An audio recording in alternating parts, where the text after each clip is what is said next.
আসসালামু আলাইকুম। সবাইকে স্বাগত জানাচ্ছি আমি নাইম ফাথম মুবিন। শুরুতে সংবাদ শিরোনাম। বাংলাদেশের সর্বশেষ গুরুত্বপূর্ণ আপডেট সংবাদে আপনাকে স্বাগত। শুরুতেই সংবাদ শিরোনাম, পরে বিস্তারিত। প্রথমেই জানাবো, মালয়েশিয়া শ্রম বাজারে 25 এজেন্সির তালিকা নিয়ে এনসিপির উদ্বেগ। হাসনাত আব্দুল্লাহ ফেসবুকে পোস্ট দিয়েছেন, এখন থেকে নাকি তারেক রহমান মালয়েশিয়ায় পাঠানোর ক্ষেত্রে একটি এজেন্সির সঙ্গে গোপনে বৈঠক করেছেন। এখন থেকে মালয়েশিয়ায় যেতে 8 থেকে 10 লক্ষ টাকা লাগবে, এমন একটি পোস্ট দিয়েছেন হাসনাত আব্দুল্লাহ। 2 বছরের বেশি সময় বন্ধ থাকার পর মালয়েশিয়ার শ্রম বাজারে বাংলাদেশি কর্মীদের পুনরায় উন্মুক্ত হওয়ার সম্ভাবনাকে স্বাগত জানিয়েছে জাতীয় নাগরিক পার্টি এনসিপি। তবে 25টি বাংলাদেশি রিক্রুটিং এজেন্সির তালিকা প্রকাশের ঘটনায় উদ্বেগ প্রকাশ করে দলটি বলছে, মালয়েশিয়ার শ্রম বাজারে কোনো নির্দিষ্ট কয়েকটি এজেন্সির একচেটিয়া ব্যবসার ক্ষেত্র হতে পারে না। যোগ্য ও বৈধ এজেন্সিকে কাজের সুযোগ করে দিতে হবে। আর সরকার 8 থেকে 10 লক্ষ টাকা করে নিবে মালয়েশিয়ায় যাওয়ার জন্য, যেটা মাত্র ৭৯,০০০ টাকা লাগে। আর অতীতে যেটা 5.5 লক্ষ টাকা লাগতো আওয়ামী লীগ সরকারের সময়, এখন নাকি সেটা বেড়ে 8 থেকে 10 লক্ষ টাকা লাগবে। তাহলে বিষয়টি কোন দিকে গড়াচ্ছে? হাসনাত আব্দুল্লাহর এই পোস্টের পরই তোলপাড় শুরু হয়েছে রাজনৈতিক অঙ্গনে।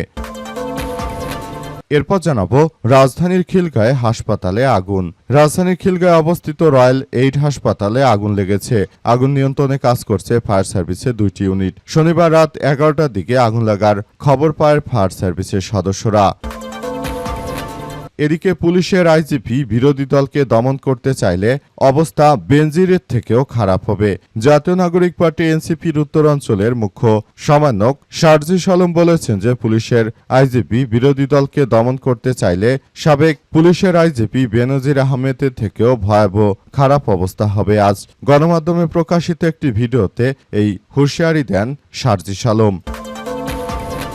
এবারে জানাবো, আমাদের নিষিদ্ধ করবেন। আগে দেখুন যারা আমাদের নিষিদ্ধ করেছিল তাদের কি দশা হয়েছে। সরকারি দল বা জোটের কেউ যখন জামাত ইসলামীকে নিষিদ্ধর দাবি তুলেছে, তখন জামাতের কেন্দ্র নির্বাহী পরিষদ সদস্য ঢাকা মহানগর দক্ষিণের secretary doctor Shafiqul Islam Masud MP বলেছেন যে, অতীতে আওয়ামী লীগ জামাতকে নিষিদ্ধ করেছিল, এখন তাদের পরিণতি কি হয়েছে তা আগে দেখা উচিত। গণ অধিকার পরিষদের নেতা নুরুল হক নূর তিনি জামাতকে নিষিদ্ধ করার কথা তুলেছেন। এই কথার পরিপ্রেক্ষিতে ডক্টর শফিকুল ইসলাম মাসুদ এমন কথা জানান। এদিকে বিএনপির কৃষক দল নেতার কার্যালয়ে গুলি, আতঙ্কে অসুস্থ। গাজীপুরের শ্রীপুরে এক বিএনপির কৃষক দল নেতার কার্যালয়ে 2 রাউন্ড গুলি ছুড়েছে দুর্বৃত্তরা। গুলির আতঙ্কে অসুস্থ হয়ে পড়েন ওই কৃষক দল নেতা। পরে তাকে চিকিৎসার জন্য ময়মনসিংহ মেডিকেল কলেজ হাসপাতালে পাঠানো হয়েছে বলে জানা গেছে। আজ রাত 10টার দিকে ঢাকা ময়মনসিংহ মহাসড়কের পাশে আর.এ.কে সিরামিক কারখানার সামনে জজমিয়ার কার্যালয়ে গুলি ছোড়ে দুর্বৃত্তরা। এবং সর্বশেষ জানাবো, গ্যাস সংকটে অনেক কারখানায় ছুটি ঘোষণা, কিছু কারখানা পুরোপুরি বন্ধ। ব্যর্থ সরকার ক্ষমতা আসার পরই নরসিংদীর পাঁচদোনা ইউনিয়নের তালহাট এক্সপ্রো লিমিটেড গত বুধবার হঠাৎ করে শ্রমিকদের ছুটি ঘোষণা করে। কারখানার পক্ষ থেকে জানিয়ে দেওয়া হয়, গ্যাসের সরবরাহ না বাড়ায় 2 দিন বন্ধ থাকবে প্রতিষ্ঠানটি। ছুটি পরবর্তী সময়ে সাপ্তাহিক বন্ধের সঙ্গে সমন্বয় করা হবে বলে জানায় কর্তৃপক্ষ। কারখানাটি শ্রমিকদের দাবি, এর আগেও গ্যাসের সংকটে কারণে কারখানাটি কয়েক দফায় কর্মীদের ছুটিতে পাঠিয়েছে। গতকাল কারখানা চালু করার ঘোষণা দেওয়া হলেও গ্যাসের চাপ না থাকায় ছুটি আরও বাড়ি আগামী মঙ্গলবার পর্যন্ত করা হয়েছে। সরকার যদি নির্ধারিত সময়ে গ্যাস দিতে না পারে, তাহলে এই ব্যর্থ সরকার আসলে বাংলাদেশকে আবারও এক ভয়াবহ বিপদের দিকে ঠেলে দেবে। প্রিয় দর্শক, এতক্ষণ শুনছিলেন সংবাদ শিরোনাম, এবারে বিস্তারিত। তবে তার আগে বন্ধুরা অনুরোধ থাকবে, এই সংবাদটিতে একটি লাইক দিন।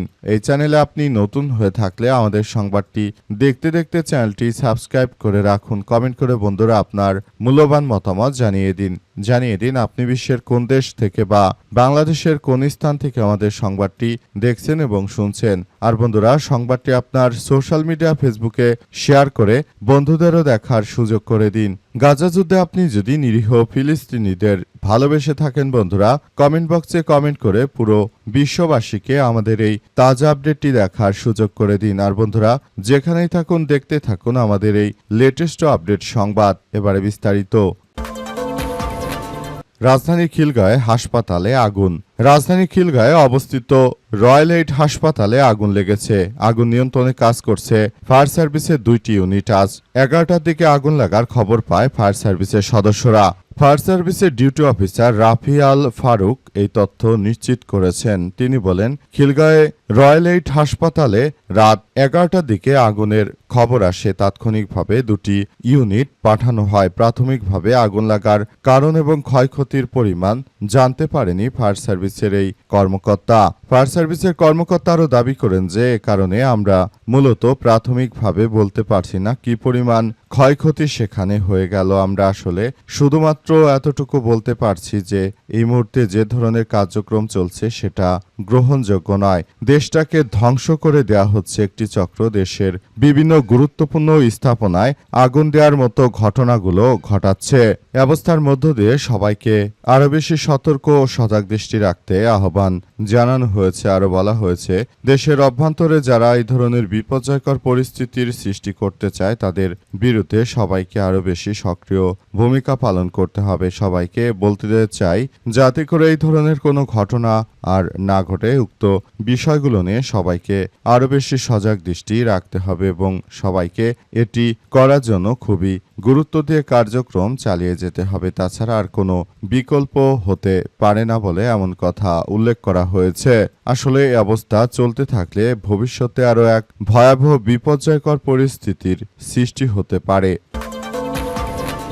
আমাদের নিষিদ্ধ করবেন, আগে দেখুন যারা আমাদের নিষিদ্ধ করেছিল তাদের কি দশা হয়েছে। নুরুল হক নূরকে জামাত ইসলামের এমপি ডাক্তার শফিকুল ইসলাম মাসুদ, বাংলাদেশ জামাত ইসলামের এমপি ডাক্তার শফিকুল ইসলাম মাসুদ জানিয়েছেন যে এই গণ অধিকার পরিষদ সহ যারাই আমাদেরকে নিষিদ্ধ করার আওয়াজ তুলছে বর্তমান সময়ে তাদেরকে বলে দিতে চাই, বিগত সময়ে আমরা দেখেছি যারা জামাত শিবিরকে নিষিদ্ধ করতে চেয়েছিল তাদের দশা বাংলাদেশে খুব ভয়াবহ হয়েছে। বর্তমান সময়ে এই বিপিনুর বর্তমান যিনি বিমান প্রতিমন্ত্রী হয়েছেন তার অবস্থাও আওয়ামী লীগের থেকে ভয়াবহ বিপর্যয়কর পরিস্থিতি হবে বলে জানান তিনি আরও জানান এজন্য এখন থেকেই তাকে প্রস্তুতি নিতে হবে। যদি তিনি আমাদেরকে নিষিদ্ধ করে দিতে চান তাহলে আমরা বসে থাকব না। বিগত সময় আওয়ামী লীগের দশা যেমনটা হয়েছে বর্তমানে এর থেকেও ভয়াবহ বিপর্যয়কর পরিস্থিতি হবে বলে জানান তিনি। বিষয়গুলোকে সবার জন্য খুবই এক গুরুত্বপূর্ণ অধ্যায় হিসেবে আবির্ভূত করার জন্য বিষয়গুলো আসলে সবার সঙ্গে কথাবার্তা বলতে শুরু করেছেন। দেশটাকে সুন্দর ও সমৃদ্ধির পথে এগিয়ে নেওয়ার জন্য সবাইকে আরও বেশি সুযোগ ও সমৃদ্ধির একটি বাংলাদেশ গড়ে তোলার কথা জানান তিনি। তবে বিপিনুরের মতো যারা দালাল রয়েছে তাদের ব্যাপারে সাবধান করেছেন। মালয়েশিয়ার শ্রম বাজারে 25 এজেন্সির তালিকা নিয়ে এনসিপির উদ্বেগ।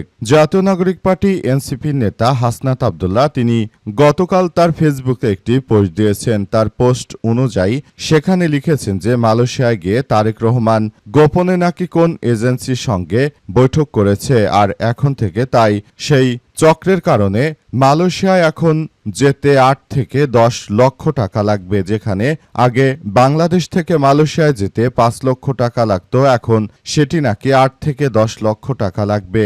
বর্তমান সরকার নাকি গোপনে ওই এজেন্সির সঙ্গে গোপনে বৈঠক করেছিল বলে হাসনাত আব্দুল্লাহ দাবি করেছে।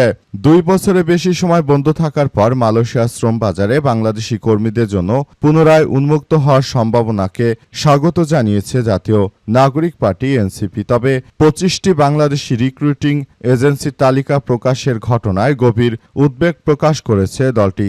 মালয়েশিয়ার শ্রম বাজারে কোনো নির্দিষ্ট কয়েকটি এজেন্সির একচেটিয়া ব্যবসার ক্ষেত্র হতে পারে না। যোগ্য এবং বৈধ রিক্রুটিং এজেন্সির জন্য ন্যায্য সুযোগ, কর্মীদের জন্য সহনীয় অভিবাসন ব্যয় এবং পুরো নিয়োগ প্রক্রিয়া স্বচ্ছতা ও জবাবদিহিতা নিশ্চিত করতে হবে। বাংলাদেশের কর্মীদের কষ্টার্জিত অর্থ কোনোভাবেই নতুন কোনো সিন্ডিকেটের মুনাফার উৎস হতে পারে না। আজ এনসিপি দপ্তর থেকে এইসব কথা বলা হয়েছে। 25টি প্রতিষ্ঠানকে এই কাজ দেওয়ার ফলে সরকার নির্ধারিত ৭৯,০০০ টাকার বিপরীতে একজন কর্মীর কাছ থেকে অতীতে 5.5 লক্ষ টাকা নেওয়া হলেও এখন সেটি নাকি 8 থেকে 10 লক্ষ টাকা নেওয়া হবে। এটি নাকি বর্তমান সরকারের কাজ বলে দাবি করেছে হাসনাত আব্দুল্লাহ। তবে বাংলাদেশের অধিকাংশ পত্রপত্রিকা এই নিউজটি প্রকাশ করেনি বলে দাবি করেছেন হাসনাত আব্দুল্লাহ। তিনি তার পোস্টে আরও জানিয়েছেন যে এই সরকার আসলে যদি এভাবে শ্রমিকদের উপর এত জুলুম করে তাহলে এর পরিণতি কিন্তু ভালো হবে না। এক হাসনাত আব্দুল্লাহর এমন পোস্টে কেঁপে উঠেছে বিএনপির মসনদ। তারা আসলে শুরু থেকে ক্ষমতা আসার পরই যদি এই ধরনের কার্যক্রম চালায় তাহলে দেশের মানুষ আসলে যাবে কোথায়? আইজিপিকে বিরোধী দল দমন করতে চাইলে বেনজিরের থেকেও ভয়াবহ খারাপ অবস্থা হবে বলে হুঁশিয়ারি দিয়েছেন সার্জিস আলম। জাতীয় নাগরিক পার্টি এনসিপি নেতা সার্জিস আলম তিনি বর্তমান পুলিশের আইজিপিকে কঠোর হুঁশিয়ারি দিয়ে জানিয়েছেন যে যদি আপনি বিরোধী দলকে দমনের ক্ষেত্রে আপনি ভয়াবহ ভূমিকা পালন করেন তাহলে আপনার দশাও অতীতে বেনজিরে যেমন দশা হয়েছে তার থেকেও ভয়াবহ হবে বলে উল্লেখ করেছেন তিনি আরও জানিয়েছেন যখন আপনার বিরুদ্ধে কার্যক্রম চালানো হবে তখন কিন্তু আর আপনাকে কেউ রক্ষা করতে আসবে না। তিনি আরও জানান এজন্য বলে দিতে চাই আপনি বেনজির হওয়ার চেষ্টা করবেন না। যদি বেনজির হওয়ার চেষ্টা করেন তাহলে আপনার অবস্থা বেনজিরের থেকেও ভয়াবহ হবে বলে জানিয়েছেন তিনি।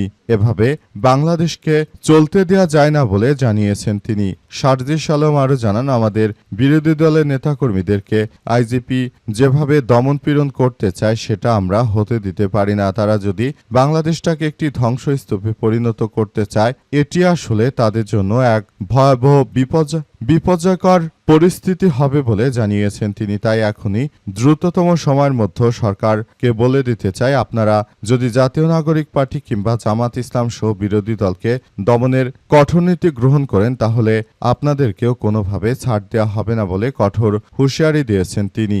বিষয়টি সবার জন্য খুবই এক গুরুত্বপূর্ণ বিষয় হিসেবে দাঁড়িয়েছে। অবস্থা চলতে থাকলে ভবিষ্যতে আসলে কোথায় গিয়ে দাঁড়াবে রাষ্ট্র সেটি এখনো বলা যাচ্ছে না। এটি আমাদের জন্য খুবই গুরুত্বপূর্ণ এক বিষয় হিসেবে আবির্ভূত হচ্ছে।